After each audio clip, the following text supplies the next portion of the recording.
have a lot to talk about. Tour Championship, Ryder Cup, plus all the stuff that we normally talk about here on What's on My Drawers Golf Talk. Next.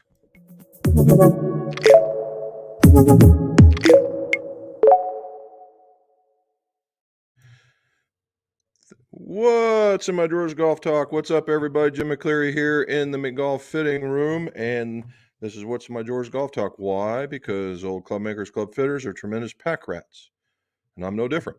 It's from What's in my drawers over there, normally important like this, and we've been talking about this for a couple years now, and it's turned into quite the little family, and we're going to keep doing it as long as people keep watching. So let's get to talking. So, Tour Championship. This is the first, and of course, it's the last tournament that I actually got to sit down and watch the last 9 holes. And between Viktor Hovland and Xander Schauffele, put that together twice and say it really fast. And that was probably, I'm glad I had to wait that long because that was probably some of the best golf I think I've ever seen folks play. Even with the mess ups, they still, guy hits one into the junk and he comes away and with a par on a pretty tough hole. And the rest of these guys, Viktor Hovland, G-Mini Christmas, the dude was hitting it like a machine. And so was Xander for the most part. And it was kind of funny because one would hit a big old giant cut and the other one would hit a draw. And it was really kind of neat to see different players get away with it in different ways. And every time I thought Schauffele would catch up on him, Viktor just absolutely came through. And particularly that one was right close to, it would have been the equivalent of 14. So right around, what was it, 6? Or no, it would have been about 14. And that 15-footer that just curved right in there, that was something else. I'm here to tell you, something else. And it was a great putt. And it was unfortunate you got to see, that was the good part of it. And you got to see some really good golf regardless of the distance from first to second. But there was a distance from second to third. And, we got to see some there. It was unfortunate we saw some people kind of crumbling too. Colin Morikawa was having a tough day of it, but he still muddled through and got her done. So good for him. And I think he earned quite a bit of money for the folks in Maui. So, all's a positive thing. So that was all right. As we understand that the Ryder Cup is the first 6 we knew were picked, and now the internet is ablaze with the potential of who they're picking. I went back and did some. All I did is went back and I just looked at records, right? How well do these guys perform at the Ryder Cup? And Brooks is in the conversation. Spieth is in the conversation. All these guys are in conversation, and neither one of them have very much of a. Well, Spieth, I don't even believe has a winning record, and Koepka barely has a winning record. Now, I get it; they're great players. Don't get me wrong here. We're talking about putting together the strongest team possible. And number one, I went and looked at what it took to get on the team. It just says accumulation of points. I would have to take that and interpret some of that as when those rules were made, they didn't think that there would be a second league. And it accumulates well past when he was still part of it. And now he's not. And that would be Koepka. Great player. Again, I just said because he's went to live, I just don't believe that qualifies him anymore because he's not lived in it, although he did win the major. But when you're sitting around playing 3 rounds, it's not like playing in the same competition. And when your record doesn't run up say, hey, I'm a great match play guy, I'm thinking there's probably some other guys out there that could pull off the same stuff that are younger and more able to pull it off. That's just an old man's opinion. And and they're talking like they're going to go get. Now, if you're going to go get hot hands, you're going to have to skip a few, right? And that's the reason why the coach is the coach, or in order to pick these guys, because everybody's giving Lucas Glover down the road, and that dude's got a seriously hot hand. Still finished very high in the FedEx Championship. Did very, very well. Ricky Fowler, who's whatever happened to him in the beginning of the year seems to have fixed it, and he's coming on with a hot hand. Those are guys that are in there. I know people are going to talk camaraderie and all that kind of stuff, and that is definitely a thing that must be considered, but I don't think at an expense of a losing record. So I don't envy the guy having to make the picks or the team making the picks. But what I really hope to see is that it goes down to the very last putt on the very last hole on the very last day to see who wins. That would make for some great golf. Okay. All right. So there's me and there's my soapboxing. I also had a visit from it's that time of year where the representatives of the OEMs are starting to show up. And of course, we're under embargo on some of these things. But this year, I got to talk to the Mizuno rep, and we had a pretty good year with Mizuno apparently. And he showed me the new offerings. And what I can tell you is it's the Mizuno Pro's turn to change. So the 221, 225, or 3225 will now become 241, 243, 245. And slight tweaks. They're noticeable if you've noticed the line. If you're just to show me, here's the 221 and here's the 241, you probably wouldn't get it too much one way or to another. However, they've trimmed it out a little bit more, made some more refinements. That's probably the best way. And for us lefties, more left-handed options available. And I believe the 245 is going to be one of those options. That is exciting. Okay, very, very exciting. And the new driver, they stop going every year, but they do have a driver. So they have their number, it'll be 240G versus the 230 or the STs, the STX, XTZs. This will be the STG. The STG is coming back out, and that's the one with the movable weights. And this driver I hope it performs as good as it looks, because it looks good. And with the way that the sliders slide will be extraordinarily cool. And they're not real heavy weights. They're 2 7-gram weights, much like this year's model. But you can add more, and the slider will accept more. So if we had to build a extraordinarily short club, we could swing weight it to make it feel decent. So there's a lot of coming out for that one. They're also offering some new the OMI, OMOI putters. There's going to be a few more of those come out with some left-handed options, and one of them being a center shafted mallet putter. And they come in their colors, they're blue, black, and silver. And the blue, although I'm not a blue guy, the blue looks cool.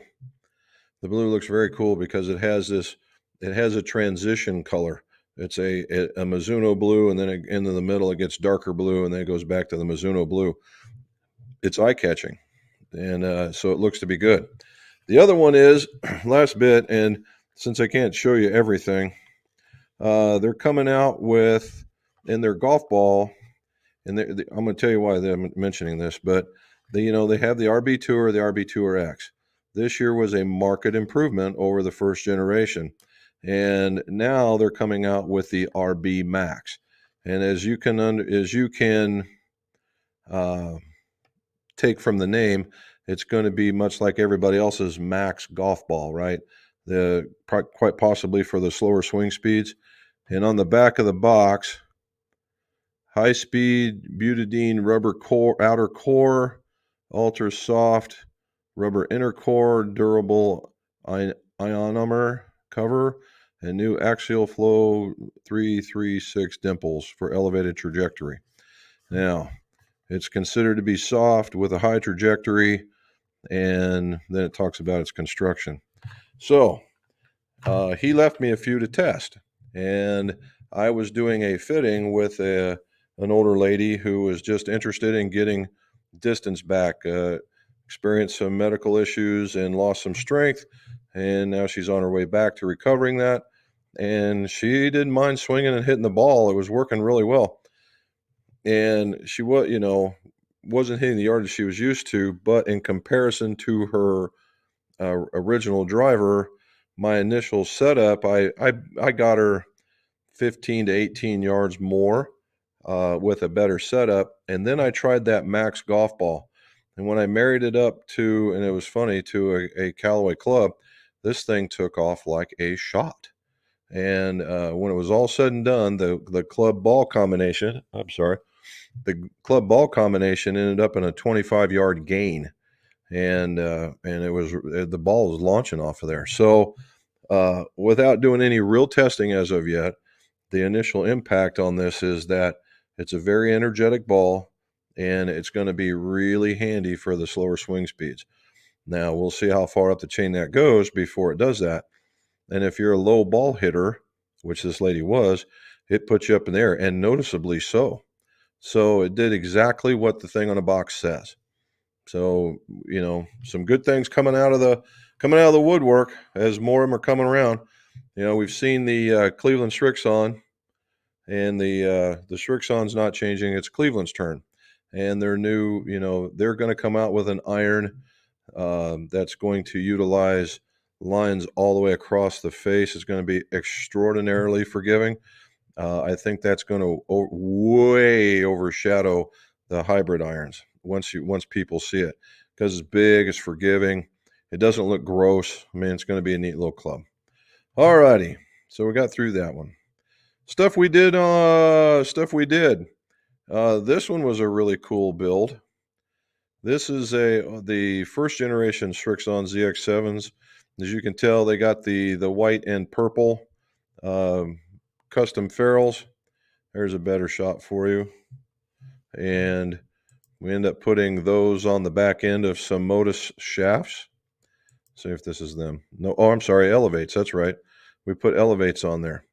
And we did a little spine, and we did a little bit of flowing, and put these all together, bent them, and got them back going to Tacoma, Washington. Now, so this gentleman spent quite a bit of money to get them here in 2 days, and it got here in 4. So that's not very good. And he said for the amount of money he spent, he could have drove down here and got it. And he's not lying. So we got him put back together. He's set, ready to rock and roll, and they're on their way back. This set is a set for a local golfer, and it's missing one because we hadn't got it in, and seconds before coming online, I had just glued it together. So when I'm done here, I got to go finish it off. And that was the 5-iron. But what this is as you can tell, they're the Hot Metal Pros, which has been a very, very popular iron for us. And then this one, there's the setup. We put some more of the CP2 wraps on it, and these were the Modus shafts. There we go. And those turned out good. Those were just a stock build, nothing to really report on. However, I do know that Robin just scheduled a fitting for a guy that's 6'7" or 6'10"? Anyway, super tall guy. So that's going to be kind of fun. Some other things that we got. These are, this is going through a cycle. Well, she's trying to signal me with something, but I don't see any hands. 6'7". Okay. This one showed up, an old KZG PC3, and that came back. We built this club way back in the day, and it was and it was coming in for a new grip. And then this one, if you look down here, we used to put stickers on the shafts to show that we built it. And this one also had a looks like an old rifle kind of setup there. Anyway, that was the logo that we used to put on these things. And here we go. As you can see, there's the old Toski one with the Toski had Alda make them something. and this one was a little bit of a hybrid. So that was pretty cool. So we had some come back to us, and I'm glad to see they're still playing. And those things, we made those, uh, somewhere in the vicinity of 15 years ago, maybe more. So that was pretty cool. And last but not least, I haven't had a chance to show you guys. I showed you last week. We did some more smoking on the grill, and this week it was prime rib. And instead of showing you what it looked like on the outside, I'm going to show you what it looks like on the plate. There you go. Prime rib with some broccoli and cheese. Now everybody's hungry. And let me tell you what, it tastes just as good the second day, by the way. So there we go. All righty, so we got through it all. Oh, before we get started, like, subscribe, hit that bell across the bottom. Make sure you get this out to your friends. I'm really trying to get us out to 1,000 views. This is, what it does. This is the honest thing when it talks about the algorithm. Because of this, getting fewer views, when my other videos come out, it sees, oh, McGolf's doing something else, and it doesn't get hit on the algorithm, and so the views on the other one start paralleling down. So if we get this one to come up, then the other one will go up and it'll feed. So tell your friends, go to the forums, whatever, and let's have a little bit of fun. And what else were we going to do? And next Monday, we will be in Myrtle Beach.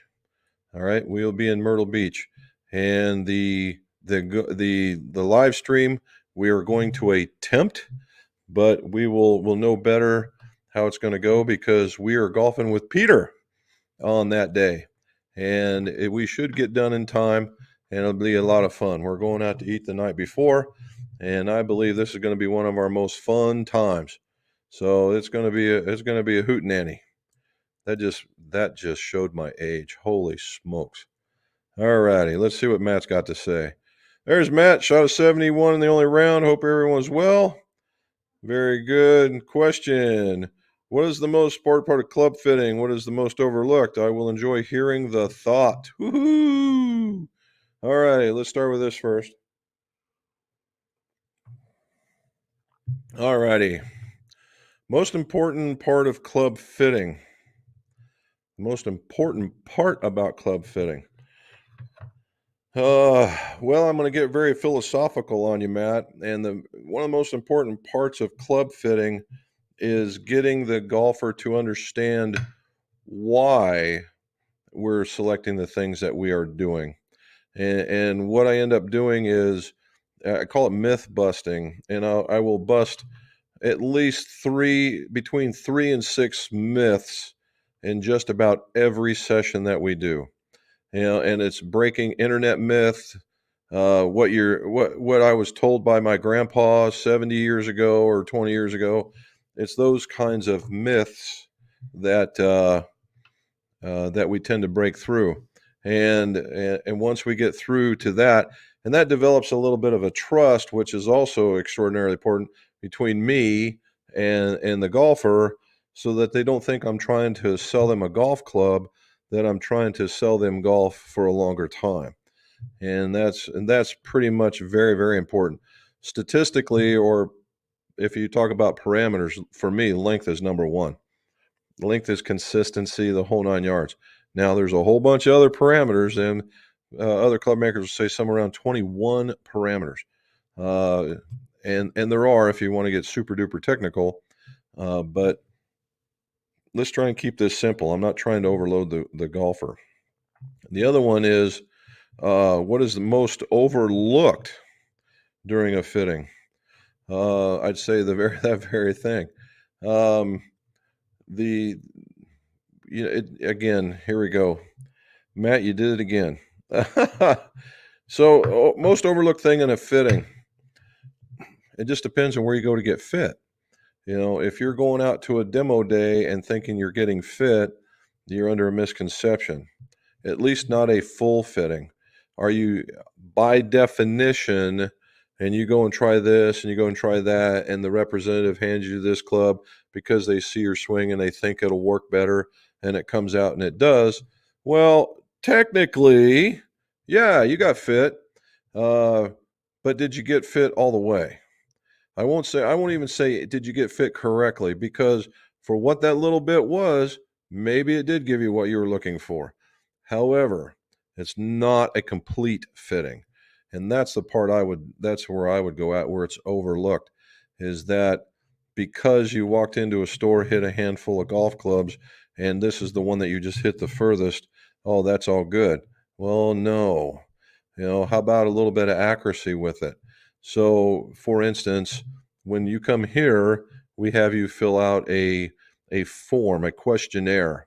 And in this questionnaire is what's most important to you, and put some check marks in there. And I have about 10 different things to choose from. Almost inevitably, the top 3 that are checked are consistency, accuracy, and distance. Those are the 3. I've got work on the ball, hit the ball lower, hit the ball higher, feeling better, solid hits, all these different things. By far and away, almost every single time, those are picked. Now, the funny part is distance is one that normally doesn't get checked when I have a younger, stronger golfer in here. But by far and away, consistency and accuracy do. So those things tend to get overlooked quite a bit. And that's what we chase here. A little bit of both, right? If we can max you out all the way across the board, then you're enjoying golf and golfing longer, right? And hopefully pain-free. I had an ex-Navy guy that was a truck driver. And for those of you that were in the service, if you remember walking through the lines and by making that noise, you know exactly what I mean. And cut a artery or cut a tendon off on him, and so he can only raise his hand just so far. And what he was doing is he was compensating for only lifting this with making this egregious shoulder turn, and it was just, it was egregious, and it was huge. Kudos to the guy for making that, but it was pulling him out of shape. And finally, we had to, we're getting along fine, and he's a good man. And I said, look, does that hurt? He goes, well, sometimes I get a little too far and I can feel it, because I heard a couple bones crack. Older folks, getting old ain't for sissies. And I said, well, how about we just work with your limitations instead of against it? Well, that sounds like a good idea. So I said, okay, start here, start using some wrist, and then come and drive through from where you're comfortable here and drive through and see what happens. Turns out the guy gained like 4 miles an hour because he was comfortable. All because he was comfortable. And when you're comfortable, you tend to relax. And when you're relaxed, you're tension free. When you're tension free, things move faster. And when they move faster, you're hitting it with more speed, ball goes further. There it is. And that's what we did for him, and found out he needed a little bit lighter club, and some of the stuff he had worked, some of it did not. And that's what we went with. And so he's making his choices now. All righty. Thanks, Matt. Mr. Jones, how are you, sir? Going to be shutting down golf and cataract surgery. Ooh-wee. Well, here's to you, and let's hope everything comes out correctly. Speaking of that, I just had my eyes checked, and he says I have the onset of it, but it hasn't grown in the last 4 or 5 checkups, so I'm still okay. And we're due for some new spectacles, as you can see me pushing them up all the time. There's Mr. Scotty. James Bizans, hopefully I'm saying that right. How much weight do you need to add to a driver if it is shortened by 1/2 of an inch? Well, James, without sounding like the world's biggest smart butt, none. It's 1/2 of an inch. Chances are you're probably not even going to notice the weight change. However, if you want it to be super duper exact like it was once before, you're going to need to add, let me get back to this, 1/2 inch, 3 swing weights, probably between 4 and 6 grams of weight. All right. Now, the best thing to do is if you have the weights with the removable weight ports in them, normally they're discs, just pull one and pull them both out to make sure that they're the same, and just go up 2 a piece. You'll be fine. And that should get you right where you're at. Oh, wait, here we go. Rogue ST Max LS 65. Okay. Well, okay. The one in the Rogue, as I understand it, the Max LS. Yeah, I've got that one. There's a weight in it. There's a weight in there somewhere. Just go with the next heavier weight. Okay. However, if you're just taking off a half of an inch, I bet if somebody were to hand it back to you without you doing anything to it, you probably wouldn't notice it. Okay. The half inch is not going to be that big a deal. Put it to you this way. When you're golfing and if you choke down a half of an inch, does it feel bad to you? I mean, you're kind of counterweighting yourself to an extent, but in both cases, they're making the head lighter. So if you like that feel, just cut it and go. However, if you want it to be more, between 4 and 6. All righty. He says, I think combo set D9 and DP. D9 DP 5 through the 7. 7 through the gap. D9 forged. Yes, 2 7-irons as they make perfect gapping. And 2 gap wedges with the staff model wedges 55 and 60 for 11 irons. Oh, you're seeing the regular D9 or the Dynapowers. Well, we only have the Dynapowers, so that's what it's going to be. And then in the D9 forwards, I get what you're saying with that.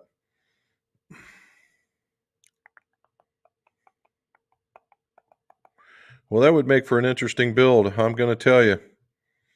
It will make for an interesting build. There's Peter. Hopefully he doesn't spank us too bad. Looking forward to seeing you guys next week. My son visited last week, and some of my new irons followed him home. Oh, no. Oh, no. Oh. Well, the question is, Peter, how did you like them? Did they do what they said they were going to do? Because I've not hit them yet. Michael Moody, Jim, I have a Rogue shaft, 70-gram stiff, very good, on the G425, good combo. Does a 60-gram hazardous stiff or Tensai orange 60 or something better help me to feel the head more? So the Rogue, I'm going to assume it's either the white with the silver on it, and that Rogue was a fairly beefy club. I'm not real familiar with the Tensai orange, although I know what it does. I think the Rogue this Rogue 70 is probably closer to the Tensai white. However, the 60-gram hazardous stiff, again, it would depend on what color you're bringing out. The black is probably as close as you're going to get. If you go to the green, it'll be too much. And if you go into the RDX, you got to be very careful there as well, because the RDX, I think plays stiffer. I think the regular hazardous has a probably a little bit better feel perspective, and you could go with that. But any one of those in 60 grams, all right, any one of those in 60 grams, and immediately you're going to feel the head more. I know it's counterproductive or counterintuitive, but that's what's going to happen. You're going to feel the head more in any one of those. So if you've had any experience with any of these and you like them better, just 60 grams in the same stiff, and you'll be fine. All right, it's got my current 7-iron at 34 inches. 33 goes 155. 35 goes 160. So distance will not be a factor in our fitting, as the loft will take care of that. All right. My dog Rex. Oh, I'm sorry. Every time I get in front of you guys, my nose itches. I don't know what that is. All right. Thank you for the thumbs up. And if you guys remember that, do that same thing. I appreciate it very much. All right. How is everything? There we go. Good. Good luck on your surgery. And there's Scott, a.k.a. Ellen. Charlie! Robin was just wondering where you were last couple of times, but I think she may have been preoccupied. You never know. So we're back to the Glenfiddich again. Although it's really hard to turn down a good old fashioned, I have to admit.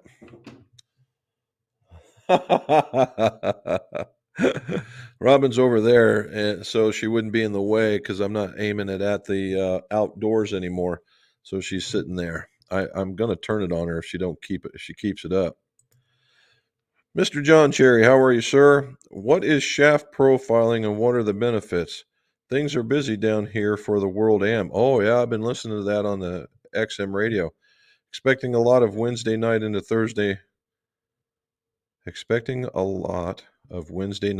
Thursday morning, 4 to 6 inches. Ooh, that could make things very interesting. Okay, so shaft profiling.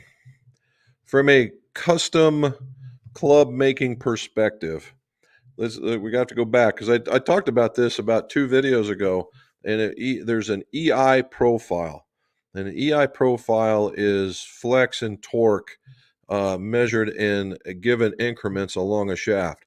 Now, shaft manufacturers will do it in very specific, very small increments across the shaft, say a half of an inch, and they'll go from the tip section to a certain spot into the handle because, well, somebody's got to hold on to it. Okay, and that gives them a profile, a very precise profile, and it's all. But the thing is, it's all based on how you measure. If you measure using a 205 gram weight or a 454 gram weight, or for that matter, if you use strain, there's see what I get at? There's several different methods of doing it. So would that affect how these things look? And the answer is yes. But if you measure them all the same, it would still be a good comparison. But if you don't know how they do it, and you have let's say you have a set of files over here where a person measures with a 205 or something else, and then you have another set of files at 454, they're not going to mesh, best I can figure. All right, so what happens? Shaft profiling comes into play. Now, again, there's other ways of, you got these machines that will profile a shaft even in the way of puring, and they use the Cool Clubs, Acra. Oh, who else has one? I think Hot Sticks even has one. Are these machines that do it by computer, and tick tick tick tick tick tick tick, and they measure at a 360 radius. Okay. So, but for those of us who don't have all that time and effort to look at each and every shaft, they have a much more simplified version of it where you have a butt, a mid, and a tip section, and it gives you a number. And again, you have to measure it in a certain machine, and so that they're all the same, so they're all comparative. And what a shaft does at each one of those sections, in combination with each other, tells you how that shaft's going to react to a certain swing. And that takes a while. If somebody, for instance, the KBS Tour 90 or the Nippon 950, both excellent shafts, both very excellent shafts, 95 gram steel shafts. But if you're a guy that's and both of them have larger butt sections and they're both very soft. Now, one has a stiffer tip than the other. Okay. But in either case, if you're a person that's an aggressive or violent swinger and you whack, whack, and you bring it down, neither one of those shafts are going to work because it's going to feel like a noodle. It's not going to be consistent, any of that other stuff. So let's say you go to a Modus 120 or even an Acra TZ or something along that lines, where the butt sections and the profile is a little more stiffer across the plane, and then that same person grabs it, it's like a whole nother golf club. That's the reason why shafts feel different, act different, perform different, is because it is trying to marry up to you, i.e., I call it the transmission of the club. And if you're a person that, if you're a quick shifter, then a long throw shifter is not going to help for you. You want one with a short movement. Or if it's an automatic, you want the span, or that what I call the dead spot where it goes bam, and does like that. You want it to be quicker. And if you're driving differently, and that's what that's for. Man, oh man, I'm taking off with this stuff today. Woohoo! Like and subscribe. All right. Terry Lockwood, new to the channel, not bad. Wasn't watching a lot of the videos. Fellow lefty, need to come see you this fall. Live close in Indy. All right, cool. We got some. We Robin and I both graduated in Logansport, which is about an hour north of Indy, and we've got some friends in Carmel, and a couple that live in the lake. All good folks. So yeah, it's about from the 465. 465 on the east end to here is about 3.5 hours. From the border, it's 3. It's not a bad trip. Pretty straightforward. And oh yeah, I got left-handed stuff, by the way, bud. All right, watched 2 robot ball testing. Wilson's ball did very well, as did the Max Fly Tour. Very cool. I think the ball's fine. I recommend the that Triad. And so as it goes is the Duo is for the kind of a slower swing speeds. When I mean slower, I don't mean ancient. I mean, say from a driver swing speed perspective, say 80 and below, depending on how you attack it. Now, I've had some guys swinging 90, hit it, and their angle of attack is very, very shallow, very, very square. Hit the ever-loving daylights out of it. However, then you get into the Triad. Triad's a neat little ball for somebody who puts a lot of spin on it. At least that's the way I see it. And because it's such high MOI, it doesn't bend as much as, say, a regular ball. And then you have the Staff, which very energetic, but my control of it is nowhere to be found. All right. There's Robin talking to Peter about we're going to meet him. We're going to go to the Sea Captain. If anybody's ever seen that, let me know. I'm told it's an extraordinarily nice setup for a good dinner. All righty.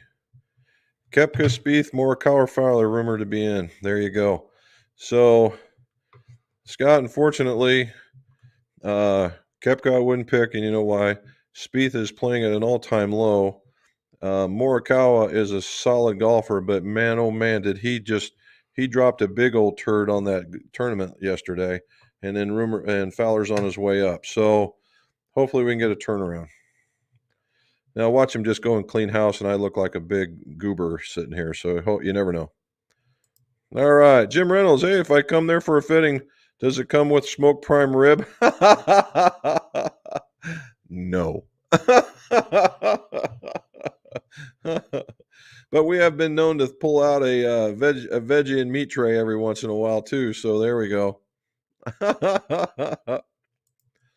All right, my dog Rex. If Europe does not allow, neither should the U.S. I can't disagree with you, man. I just can't. I know it makes for good radio and some good discussion because it's the opposite side, but I'm more of a straight line guy with what's the rules say, what can you do, and let's just get her done. Phil K from a hot Austin, Texas. Holy cow, dude. I got some friends that are going to Arizona this weekend, and I'm like, dude, you better take your asbestos shoes with you because that pavement's going to melt the tar or the rubber right off of them. They're talking 115, that kind of stuff. Yuck. Allow the world to see the prejudice of their rulers. Well, I'm more about the rules than I am about the dynamic in the back.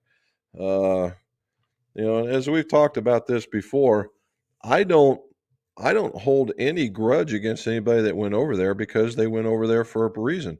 A lot of them went over there to secure a financial freedom, basically, or a financial, solidity for their family and their future. How can you ever hold that against anybody? And they're going to do that. And okay, that's a choice we all have to make. And it's a choice that comes with consequences. Every choice we make comes with consequences. Theirs just happen to be a little more public than everybody else. And that's just what it is. My choice to drive 80 on a 60. Okay, I'm doing 80. Now the consequence is I might get pulled over and thrown in jail. Maybe not. So if I don't get seen. So it's all that stuff, right? But for them to say, well, we deserve to come back. No, you don't. You don't deserve to come back. You made your choice. Fine. Nobody's putting it against you, but don't think that coming back is part of the equation, because it never was. Well, now we have all these things that are going on. Man, and maybe, just maybe, it is now. Who knows? That we'll talk about that one when we cross that bridge. 107. There you go.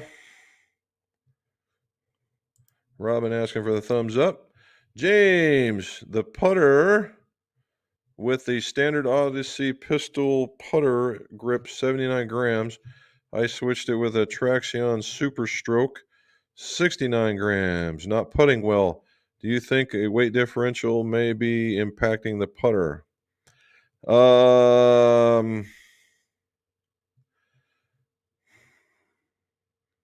If you're talking about the standard putter grip, so what normally comes on there's two grips, which I would call standard, James. Number one, there's a rubber grip, and it just says Odyssey on it, and it is a bit smaller. And then the one that's more of a Win style is a mid-sized Win pistol grip. Now, that is certainly a different shape than the Super Stroke Tour GT. In fact, it's narrower and has sharper edges on it. If it feels kind of foreign in your hand, then quite possibly so. Now, the other thing to do is, because it is a Super Stroke GT, is that there should be a cap on the back, and they make a weight that you can put into the back. And I believe they come in, well, I know of at least 25, 50, and maybe 75. Get the 25. Yes, I know it's going to be heavier, but that's not necessarily a bad thing. And get the 25 and install it and see what happens before you have to yank off a $30 grip. I would try that. John Lamb, hope you had a wonderful weekend. A few bevies on the porch. Nice. Bit of beef on the barbecue. Even better. Relaxing with lots of laughter, wondering what the difference between the TT AMT black and red iron shafts. Oh, wow. Well, okay, so AMT means ascending mass technology. So what that means is that it's going to get slightly heavier as it goes down the set. Okay. The black and red is as we were talking before, is the profile. Okay, the profile. If I see this correctly, I believe red is the softest, white is the next, and then black is the most firm, I think. And so what that means is the red is softer. When I mean softer, I mean slightly higher ball flight, right? Where the black is more penetrating, and it will feel a little bit more harsh. And that's basically the difference. John Cherry, what is Shaft Pro and what are the benefits? Yeah, we talked about that one. All right. James, putter in the Odyssey is a triple wide Stroke Lab counterbalance shaft. Yeah, so I am so sorry about that. This just will not go away. So if it is, it's probably if that's the case, James, it's probably the mid-size Win grip that we were talking about. And in that particular instance, I would still go with doing the slight back weight with the 25-gram shaft in it before you have to, jump away from it. How do you like Victor's 15-inch 129 putter grip? I'm here to tell you, did you also notice that it was a bit taller too? Both of them. And then who else was doing that? Wyndham Clark. They all had these super long putters, and they had these longer grips on them, which were heavier. And because they're heavier, they're basically counterbalancing it with a grip. Okay. And if you look at those grips, they were a little bit bigger. Now, Victor's looked to be a bit of a normal size, where Wyndham's looked to be a much wider grip. And yeah, but that seems to be a thing. And if you look, he was choking down a little bit. And that again, when you put a little bit more weight behind the hands, your putter grip, your putter stroke is a little more stable. Okay, it's just a little more stable, and it was certainly working for him. Rick Van, what do you say, bud? Hey, better late than never, as they say. All righty. Well, there you go, bud. Oh, let's see, Charlie. Younger brother passed away. Had to take a 2,600-mile round trip to Florida to begin the administration of the state. Missed you last Monday. Buddy, nothing, absolutely nothing takes priority over family. All right? We all know how that works. And let us say right now that we're sorry for your loss. Right? And hopefully that you guys are getting through it just fine. All right. All right. Did the AMT replace the discontinued Elevate models? No. Played the Elevate 105 and X, soft stepped one time, and haven't been quite comparable replacement. Yeah, no. The answer to that would be no. The Elevate 105, I really like that shaft, but a lot of people just apparently did not. They've replaced it with, there was an Elevate in a weight, and now there's an Elevate in a speed. So you have to kind of go find, it says 95 mph. I really don't know if they're going to have, if they have a 105. I've not seen anything that high. The closest that you're going to come to anything like that is going to be a DG used to have a DG 105, and you might have been able to find a DG high launch, but I don't know if they even make that anymore.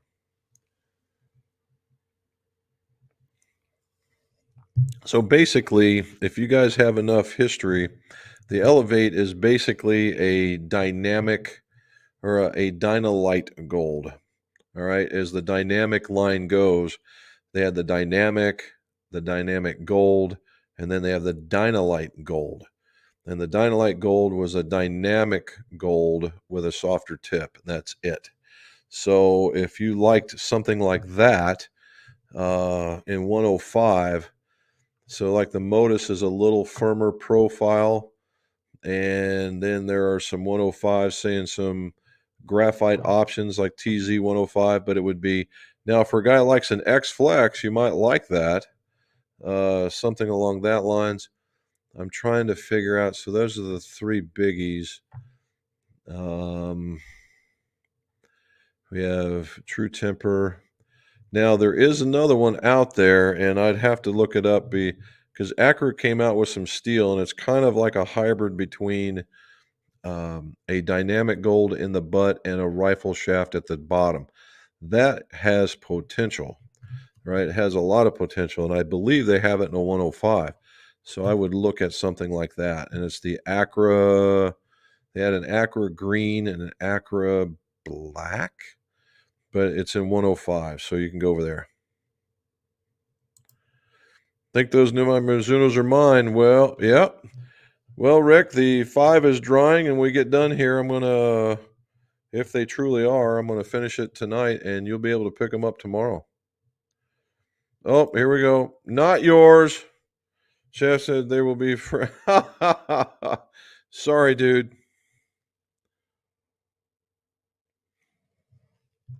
The boss knows better than me what's going on.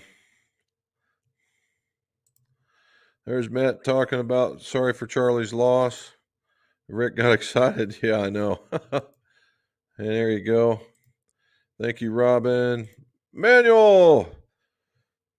Jimmy, Robin, the rest of us Mick Gearheads here. What do you say, sir? How's it been going? Do the OEMs come and visit you, or is it just me because I own the shop? Because I'm trying to bounce some ideas off of some folks, and we're gonna go from there. And then we got to deal with the Club Connect kind of thing going on and around there, but we still have to meddle that around for a little bit. There we go. Great round, Matt. Yep.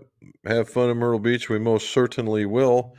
We've gone to the same spot with 3 or 4 times now. It's been quite reliable. It's just down the street from the Barefoot Landing area where Dick's Last Resort and all that stuff is right across the street. All right. Yeah. If you want to come on down, brother, it's but you won't be impressed. I can tell you that. All righty. Manuel saying Charlie for condolences. Danny Freeman. What shaft link goes in a TaylorMade Mini driver? I was thinking about picking one up.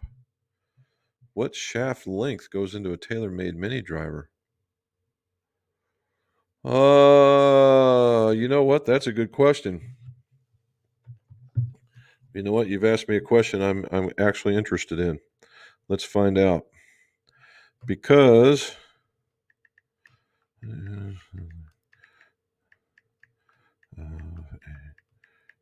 TaylorMade Mini driver. Let's find out. There we go. Let's see what it is.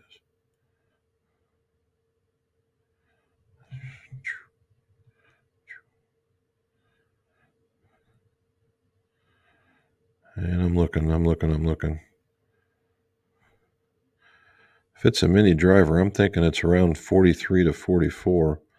But, here we go. 43.75. There you go, man. 43.75. TGW never fails. All righty. Bob must be on watching. 3 days, buddy. All right. Jim taught me club length matters, not a static measurement. You are correct. Mr. X. 5'10", 66 kilograms on the athletic side. My 7-hour swing is 87 mile per hour. That's pretty good. With Dynamic Gold SL's 105 stiffs. Which shaft weight and stiffness would you recommend on the average? So if we took 7 iron is 87, that's probably close to the 90. So you're right at probably the bottom edge of the stiff range. Now, if you're a little more aggressive, then certainly something into the stiff range. If you are a smoother swinger, then the 105 is not so bad. If you're a smoother swinger, the 105 and maybe an R flex might be a little bit better, and then maybe hard stepped. Where if you're a little more aggressive, then say a 105 shaft in the S is just fine. If you're looking for something in that Dynamic Gold SL, you want something a little bit better feeling, so to speak, then I'm a Nippon guy, so the 105s there would be fine. If you want something maybe a tad softer, I'd go with the 120s. If you like that, because at 5'10", you're right in that average, so you're probably right at average, maybe a little bit shorter in the club length. Then if you're a little bit shorter in the club length, then a little bit heavier shaft makes a really good balance. And I would try something like that. When to see tee off in Wingding. All right. Good for you. Sorry I'm late. Out of the shop, working on a set, listening in. Hit that like button, y'all. Thank you, buddy. I saw, hey, you didn't do too bad. How's that? Does that belt even fit, man?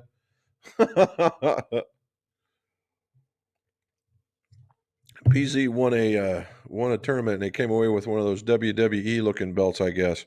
And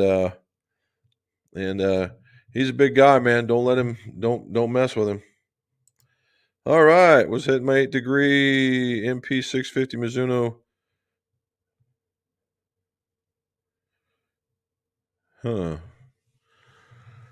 Was hitting my 8.5-degree Mizuno 650. Holy smokes. 260 shaft. Now 200 meters with a D2 907 with a stiff shaft. Why? Oh, I know why. Because here's the difference. In the D2 and the 907, the Titleist it goes through that big hosel, and it goes all the way through, and it eats up this much of the shaft. Okay, this much of the shaft. Now, in the Mizuno, in typical Mizuno fashion, we'll call it standard entry into it. So what's happening is you're probably getting a little bit more zip and a little bit more kick with the Mizuno club than you are with the 9.5 and the 907. And we used to run into that quite a bit, that they go, oh, I got to have this really stiff shaft. And you put this really stiff shaft in there, and it became even more so stiff because the entire bottom 4 inches of the shaft were entered into the golf club head, and it literally did not kick. And it didn't kick, it didn't turn, it didn't do anything. And it felt like a board. So what we were doing as custom guys, we would take this really flexible tip section, which was normally only between 4 and 6 inches anyway, and shoving it in there, and it would give just this little bit of movement and make it feel a little bit better. But if I had my druthers and guessing on this one, chances are it's probably because of that. All right, Phil K, when you fit players to length, do you keep the same length for metal or graphite? Yes, I do. Yes, I do. It is an absolute myth that you need longer clubs for graphite. The only reason why they want you to have longer clubs for graphite is so that they don't have to swing weight it. And that's fact. All right. And the idea of the same length, and again, let's not get messed up with swing weight based on our material. We know, let's turn that off. We know that if we go to graphite, let's just go make it so it's easy conversation. Go from a 120 gram steel shaft and we go into a 70 gram graphite shaft. By definition, it's going to be lighter. When it's going to be lighter, the swing weight is not going to be the same.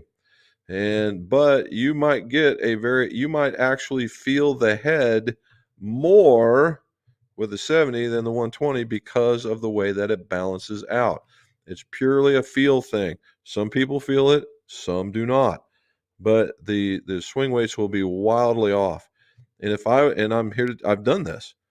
If you go to try and match that 50 grams, which is literally 5 swing weight points, we'll say, maybe a few more, and I throw 10 grams of weight into that club, not only do I have to now start trimming more to keep the flex going, but now when you go to grab it, it's going to feel like a weight on the end of a rope, and it's not going to feel good.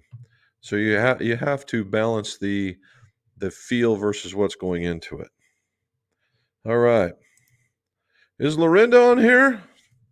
Very cool. Well, hello there, kiddo. I haven't seen you in a while. Yeah. Hey, look who's back. It's been a while. I've been able to get in here. No golf for me. Constant back issues. Dude, seriously? Can you get that? And puppies on the ground. Congrats there, Dad. And keep me busy at 3 weeks old. Oh, Nelly. Yeah, I bet they're just climbing all over you. So very cool. Because you know this, where I work at, I'm now in charge of emergency services. So now I have all the fire department reporting to me. That's going to be different. All righty, Rick. I thank Jim for the time he took explaining how he could work through my disability. There we go. There you go, Rick. Well done, sir.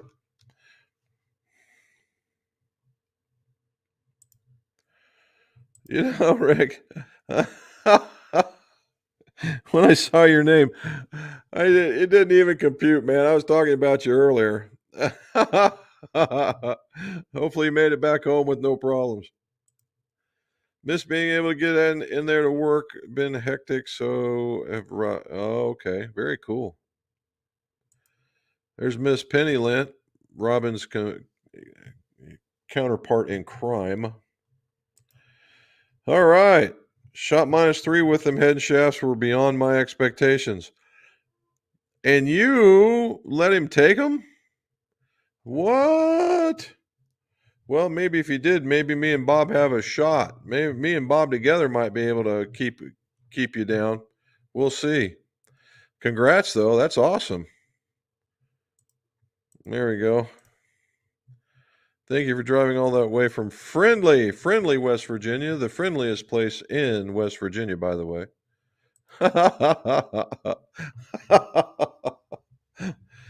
Love my time there and hope I drag more over, but that's very good. We'd love to see you guys again. Bill Naaman, how are you, sir? Naaman, how are you, sir? When do you know when it's time to change your driver hosel to draw? Well, I mean, if you're looking to tweak it, Bill, do it. The draw, so any change, all right, any change that you're going to do on a driver to the draw position on 98% of the drivers, when you go to draw, it means that the face is going to close. Okay. When the face goes to close, it also opens. All right. That's the nature of the elliptical when you turn them and you go in there. So when they do, like, they go face closed, or the face angle is closed, the face loft opens. Now the same thing for, man, I tell you what. And if you're going to give yourself a little bit of open bias, what it does is it opens, but it goes down in loft. All right, that's just that.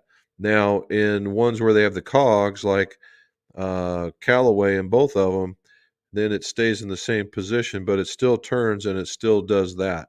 Not as egregiously, I will say. Now, Titleist has one that has one cog that it moves around, and the other one is stationary. So you may have to move the shaft, and you get it so it's the in between both of those systems. Okay, so that's what you can do. Now, after saying all that, why am I saying it? Because they're tweaks. If you're wholly slicing a golf club, and going to the draw may help you not slice as much, but it won't be a correction. And every OEM out there, they've never ever once said that this is going to correct a slice or a hook or something along that lines. But they are tweaks to help you get into those particular areas. Now, I will say, man, I got a finger in my eye, and that's probably what's giving me a problem. I will say that the ones that really help a lot are the ones with the sliders. Like the current paradigm with the slider in it, yeah, I can make you turn it over. The ones that the TaylorMade's got one too. They had the slider. The Sims used to do that. Every one of those with the sliders, when you can physically move the mass, that has a greater overall impact, in my opinion, than the setting on the club. All right. 3 days. Donald Hurt must be watching us on Facebook, along with Ron G. There's Don Hurt. There we go. All righty. Yeah, with those doggone clubs, and he let his boy take one with him, or some. I'm not sure which. He only can't take too many. But I think Peter plays to a. I think we're getting sandbagged, Charlie. He said a 6. It sounds like he's playing more closer to about a 2. We'll see. Oh no, fat shafts. Oh, I hate those things. So in the day, Pat, in the day, there used to be an adapter piece to take you from the fat shaft hosel to a standard golf club. You'd have to talk with Billy Bob's. All right, Billy Bob's had them, and they worked. Not my most favorite thing to do, but they worked. And now the other thing that guys were doing, I really wasn't a fan of, because it didn't look real good, but it worked, was that they were cutting off the shafts at the hosel, and they were taking the other shafts and going onto the inside of them, and then using the ferrules from the regular shaft to go onto the outside. You had to get these oversized hosels. to go over them. And what it would do is those shafts would actually have once you had that fat shaft in there, the internal diameter actually worked pretty decent. Where I think maybe you had to shim them just a little bit. I think you could experiment with that first, because finding that adapter might be problematic. And to the point, Pat, I refuse to deal with them because unless I had, and in the day they had some replacements, not very many, and in order to do that, but yeah, they're not real. They only stayed around for a while for a reason. But if you really, really want to go custom on them, they either find that adapter at Billy Bob's, or two, cut it off at the hosel and push and measure the inside of the diameter of what's sitting in there, and then shim it appropriately, and then find that ferrule that'll fit. And they do make those. Again, Billy Bob's probably the place to go find those. All right. John Cherry, what are your Wishon S2S shafts? Have you used them? Only sparingly. Only because initially when they first came out, there was a consistency issue. Now, Mr. Wishon, Tom, whatever, great designer, all that kind of stuff, and probably has forgotten 10 times more than I'll ever know. But the way that some of these were made, the way that they were measuring were too far. The highs and lows are too much for me.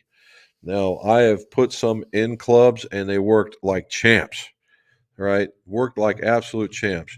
But from a measuring and all that stuff, it kind of freaked me out, so we just never used them.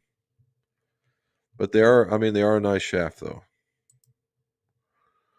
Beauty! Jim Robin, ending my birthday weekend playing 2 days, shot a 78, now watching you guys. Ordered my mini driver Saturday, can't wait to use it ASAP. Well, happy birthday on whatever this week, the end of the week might be for you, sir. All righty.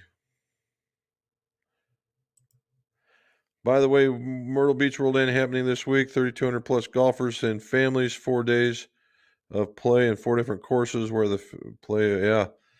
So Peter, in the original, before the PGA Tour Superstores got it, I was down there a couple of times, and our association would regrip and fix golf clubs for the folks that were down there.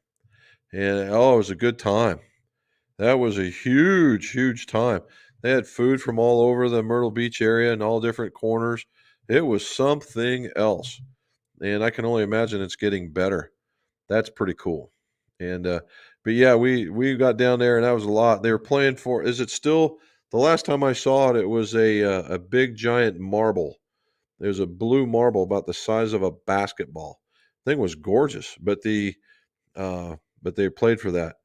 The thing I really liked about the World Am guys is that if they caught you sandbagging, boom, move you up. And we saw that happen twice the times we were down there. Guy come down there and just absolutely throttle him on the first day, and then the second day started going low, and they said, "Time for you to move up, buddy." And then would get put into a flight where he's no longer at the top; he was more into the middle towards the bottom. So yeah, it was something else. Robin saying happy birthday, very good. Yep, we're arriving Friday, Peter. We have to go see Mayberry, and actually that's going to be kind of interesting. Go see if we can get the women to ride in the back seat of the patrol car for Barney, and then we'll put him in jail. John Lamb, heartfelt condolences to Charlie. Yep, we all have done it. All right, thinking of faking an auto flex. I've seen go down one flex, pitching a senior flex and have a smooth transition swing at 95. Would that work or be too flexible? Well, it's more than that, though, Jason. And I get what you're saying.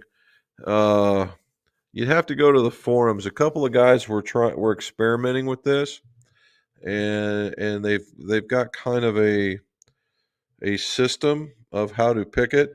Yes, going down one flex, but there's also a weight thing involved with it as well. So I would check that part out. Charlie, there it is. Just as all the masses are leaving. Yes. That's what that's what we want. And then that way give them time to recover and we can go all those places, and hopefully they didn't leave too many divots behind. Thanks for the answers. Always informative. See you next week. No problem, Phil. Hey, hit the like button. Mike Rorbel. Alternates to grip solvent, mineral spirits, and others. Thanks. Yes, there are alternates. It depends on what you're looking for, man. The mineral spirits is probably the most common alternative grip solvent. It's used widely. All right. Be careful because mineral spirits has after extended exposure to it can be a carcinogen. You want to be careful of that. I've heard tell of other people using the tiki lamp torch stuff, but it doesn't dry as instantaneously as the mineral spirits or the grip solvents. There's also one that's you can buy. It is lanolin. It's a lanolin oil based, and it takes like one squirt in a grip and one squirt on the tape, and it slides on. Pardon me. Again, the drying time is not very short. It is not short at all. So you got to be careful of that. But those are the two biggest ones. Don't use gas. All right. Number one, it stinks to all high heaven. It'll stink up your bag, and it's not good for you. Mineral spirits is by far and away the better choice. There you go. Hi, Ron. Maybe I should ask her. Yeah. She does more than I do, man. She throws them on, takes them off, throws them on. David DeFeo, how are you, sir? Lighter fluid, that's another one. Yeah. No, lighter fluid, no. Especially when you're toting around when you're toting around an electric heat gun. No. You know what? I'm going with the +2, Charlie. I think +2 works, particularly if he's saying something about strokes. But yeah. Played the S2S iron shafts and some 585s. Nice. They were sweet combo there. Yeah, well, like I said, I put them in some other ones and they work just fine. Just from a weight flex category, I had too many peaks and too many valleys. But as a shaft, it did exactly what it asked you to do.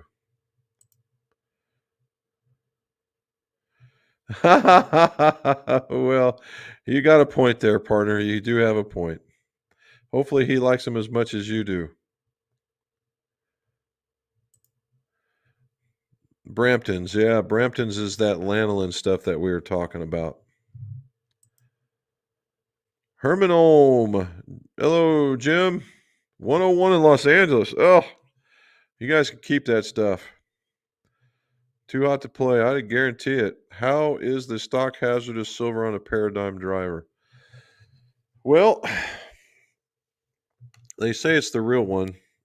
I don't know.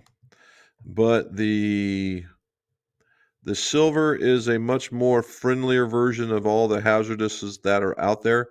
Hazardouses, yeah, of all the other hazardous shafts.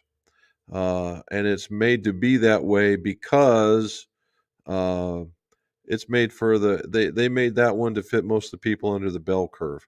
So if you're the average golfer, average swing speed, average, pretty much down the middle kind of stuff, you're not too aggressive, not too smooth, that kind of stuff, it will probably work out just fine.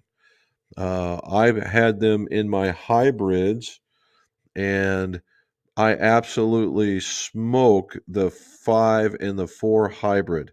Absolutely cream it. When I got it into 3, it was like a whole different animal, and it was horrible. And so I had to change that one out to a different shaft. but the other two work grand. So just a matter of what you're putting them into. All righty. Hello back. Yep, there you go. Peter, the 19th hole has got much bigger. However, if your handicap isn't quite right, they now DQ people. Oh, wow. And DQ about 10 percenters. Yeah, there's always somebody going to come down there. You know, when you're going for that competition, they're not going to fail to the conservative side. They're going to fail to the other side. I hate that for them.